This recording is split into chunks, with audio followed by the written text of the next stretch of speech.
Welcome back to another technical deep dive here in the debug zone. Today we're tackling a big question and breaking it down with insights from other users. Hopefully this clears up some misconceptions and helps you get the answer you need. So buckle up, stay a little curious, and let's jump right in.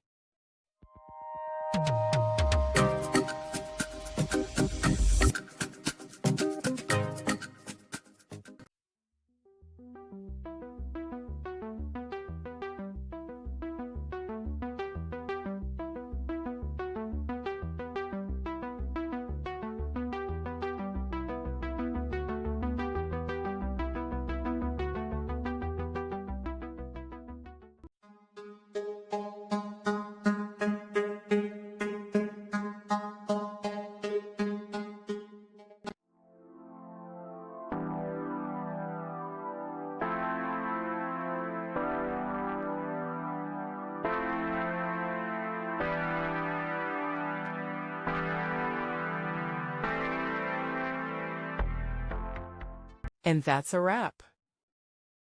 I hope you found the answer you were looking for. If you did, take a second to hit that subscribe button. It really helps out. And let me know in the comments which solution worked best for you. See you next time in the debug zone.